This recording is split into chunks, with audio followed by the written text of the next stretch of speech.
повелете прашање. Премиере, еве да ни кажете, имате амбициозна програма до 2024 година. Предвидувате економски раст доста висок. Да ни кажете како го предвидувате и од каде пари за предвремено пензионирање? Добро, една работа која што треба да ја знаат граѓаните е дека мораме да го поминеме прво предизвикот COVID-19 сите.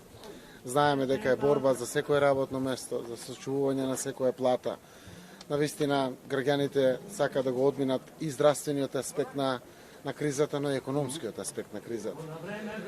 Пред се, здравието на граѓаните е нешто кое што е најважно за сите, но секако веднаш после тоа и живеачката. Економскиот подобар живот на сите нас, на граѓаните во Република Северна Македонија, е императив. Минатите години, 3 години имавме чест како социјалдемократи да ја водиме владата на нашата земја.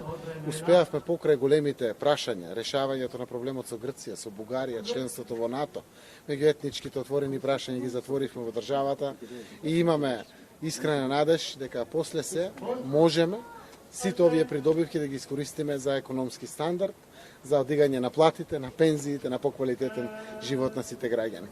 Ако успеавме во 2,5 години од минус 1,8% да го подигнеме растот на бруто домашниот производ за 3,6%, за 5.500 денари да подигнеме платата, да ги подигнеме пензиите, да ги подигнеме минималните примања на граѓаните, социјалната помош за 300%, сега со решени проблеми веруваме дека ќе можеме многу повеќе да го дигнеме економскиот стандард на сите граѓани. Но овде ќе треба да работиме сите. Јас сум мотивиран целосно да се посветам на домашните аспекти на живеачката на нашиот народ, а тоа значи средувањето на системот, ред, правда, поредок, борба против криминалот и корупцијата, но и економијата. Ако работиме сите, ако си го почитуваме законското работно време од 8 часа и 8 часа работиме, а не саат 2 и после гледаме како да ја избегнеме одговорноста, ќе се движат тешко работите. Но ако си работиме, заради тоа што треба сите да обезбедиме живеачка дома, јас верувам дека ќе успееме. Нашата економија е силна. Имаме одлична географска поставеност. Имаме квалитетен млад кадар. Имаме образование кое што дава гаранција на иднината на сите наши млади, иако предстојат сериозни реформи соодветни на третата деценија од 21. век во кој што живееме. Но на крајот дали ќе засукаме ракавите и ќе работиме. Ние најодговорните кои што добиваме чест од нашиот народ, најмногу треба да работиме, но треба сите да работиме. Јас верувам во една општествена кохезија помеѓу сите нас, буквално фокусирани на максимализација на придобивките еднакво за сите во нашата земја и верувам дека ќе успееме. Верувам дека првите мерки уште на првите седмици на владата ќе бидат повторно економски за помагање на граѓаните. Веќе ги направивме анализи буџетските состојби. Сакам да знаат нашиот народ, сите граѓани, дека државата постои да им помогне. И таа секој пат ќе им се најде тука. Ќе го развиеме во консултации со синдикатите, со работниците, со коморите, следниот пакет на мерки, се со конечна цел да им помогнеме на граѓаните, но и секоја криза да искористиме како нова можност. Така да очекуваме дека ќе ги вратиме стабилните 4% раст, да е Божи и повеќе ако можеме да успееме се во зависност како ќе одминеме кризата. Очекувам дека минималната плата ќе продолжи да расте во целиот овој период, дека просечната плата ќе работи, ќе расте, но ќе има работа за сите. Да можеме да избираме работа, да бидеме унапредени во нашиот живот, да имаме уште поквалитетни примања од тие што сме ги имале сите, а истовремено и да се европеизираме, затоа што предстои периодот на поглавијата, преговорите и европеизацијата на нашата земја. Господине Заев, ВМРО ДПМН и дали може да ќе инсистирате сепак да останат двајца подпредседатели, со оглед на тоа дека повеќе искусни противници сметаат дека тоа е најдобро? Дебатата беше дали да има 3 или 5 подпредседатели. Минатиот состав на парламентот одлучи да има 5 подпредседатели, а беа 4 пополнети. Овој пат се утврди бројката на 5 подпредседатели и навистина и ВМРО ДПМН и СДСМ може да номинират по еден, затоа што се двете најголеми политички партии. Тогаш би останале трите за помалите политички партии, за помалку бројните заедници во државата и така натаму. Затоа што еден подпредседател на собранието зима 100-150 евра, не знам колку поголема плата. Тоа не е за големинината на трошокот, веројатно заради тоа што има посебна канцеларија, ама денеска сите пратеници имат своја канцеларија во Македонија. македонскиот парламент, но суштината е дали го слушаме гласот на граѓаните. Ако ВМРО ДПМН се повлече, тогаш и СДСМ ќе се повлече, ќе оставиме простор на помалите, еве за да биде бројката и помала. Јас се следев нивната изјава и рекоа не го прифаќаме предлогот на Заев, ама може ќе се повлечеме или слично ќе видиме. Тоа е транспарентно, отворено, како ќе постапат, така и ќе се однесуваме заради тоа што на крајот е одговорноста. Јас верувам дека со максимална рационализација, веројатно сме први политичари кои што ветија рационализација на јавната администрација, токму заради штедењето на парите кои што ги нема бесконечно и наше право е и обврска да одлучиме каде најпотребно може да ги релоцираме токму тие пари. Затоа ги намаливме ресорите во владата, од 26 сега се 19 министри. Ке имаме спојување на многу институции и нивна рационализација, но да покачеме ефикасноста на самата јавна администрација и на институциите кои што постојат за граѓаните. Да појаснимо околу учебната година, малку се ближи од октомври година. Верувате, јас сум на ден пред почеток на седница за избор на владата и би сакал да ги почитувам сите поставености на сегашната влада, која што многу ја почитувам и благодарам што навистина направи големи успеси, ја водеше државата во овој период за изборите, но и период на корона кризата.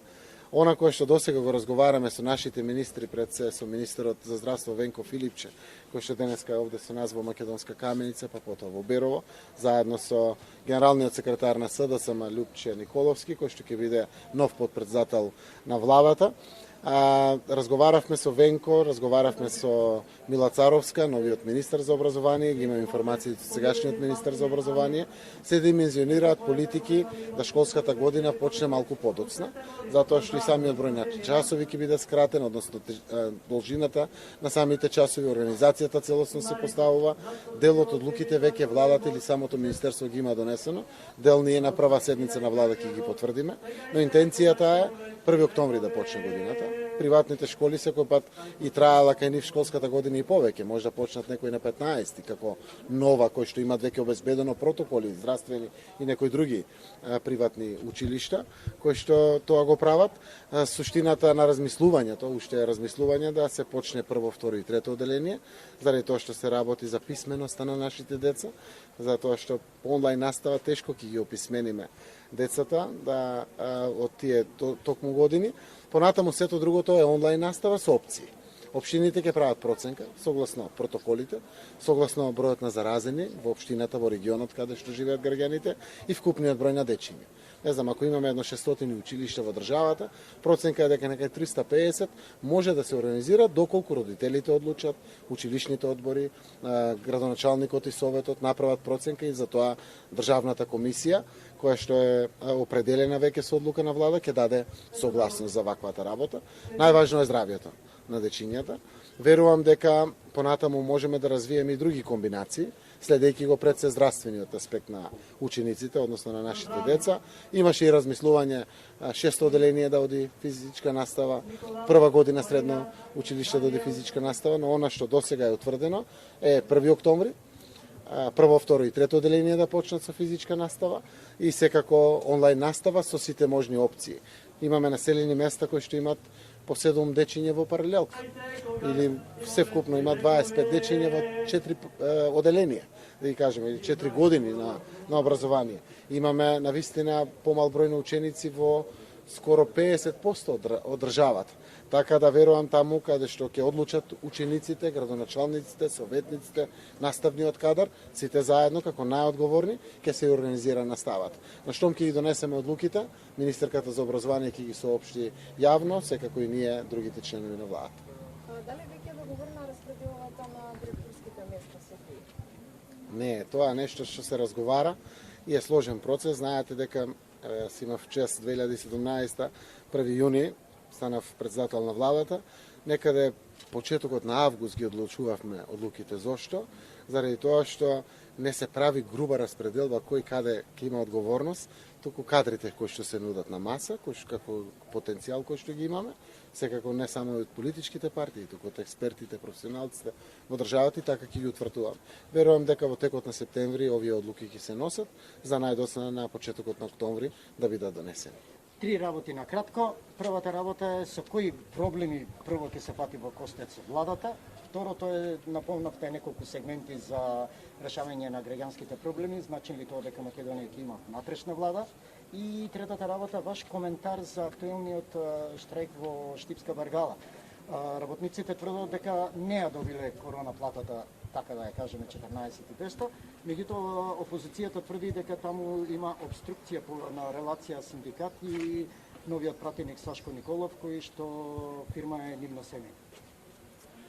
Добро, еве, поради ќе ме подсетите дел по дел од прашањата. Значи проблеми кои? Прво треба се зафатиме со новите чекори поврзани со ковид кризата.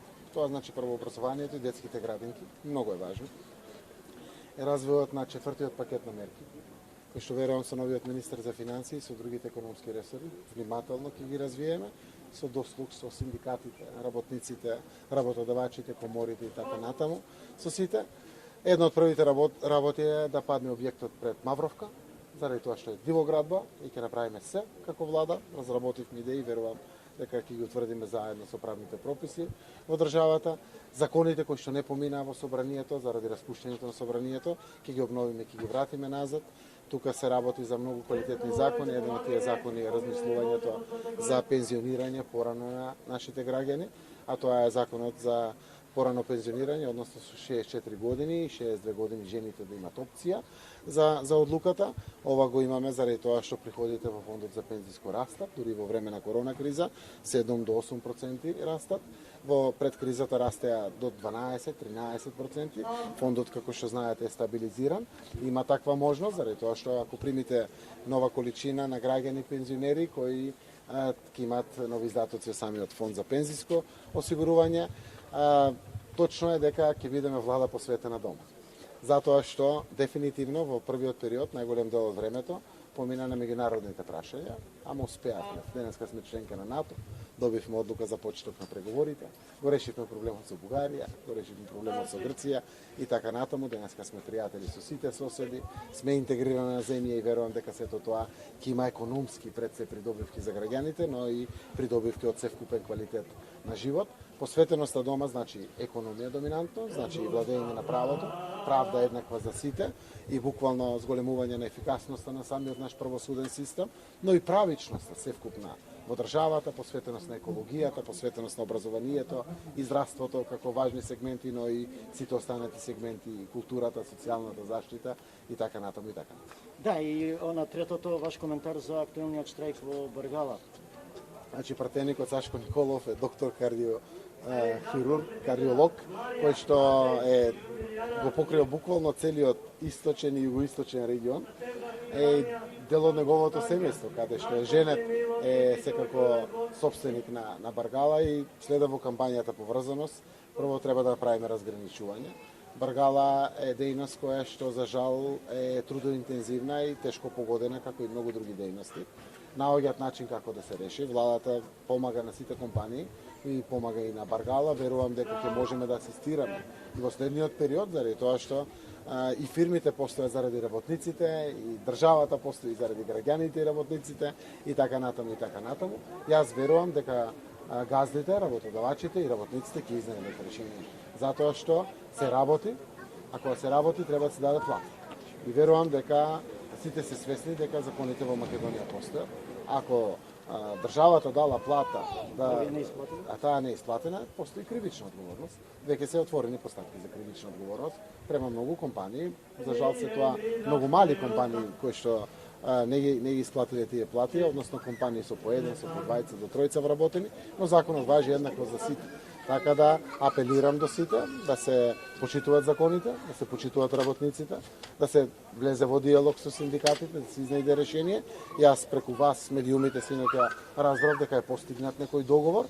Се надевам дека ќе се додржи до таквиот договор, затоа што договор кој гради, а државата наша, нивна во конкретниот случај, им стои на располагање согласно законот да се најде и да помогне. Убав ден, добивте ли благослов за новата влада?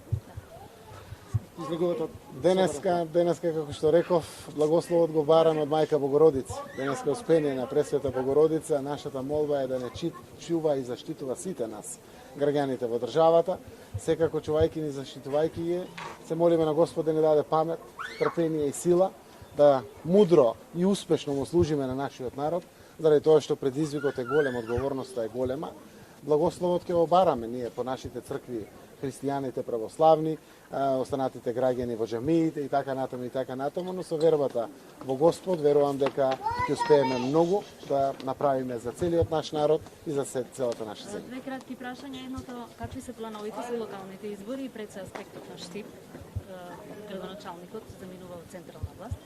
И втора работа, кои се очекувањата, како ќе тече седницата од Ризалот? Добро, прво, истокот на Македонија е доста застапен во новата влада. Јас сум среќен заради тоа што се изнедрија кадри кои што може да бидат честни и одговорни репрезенти на целиот наш народ.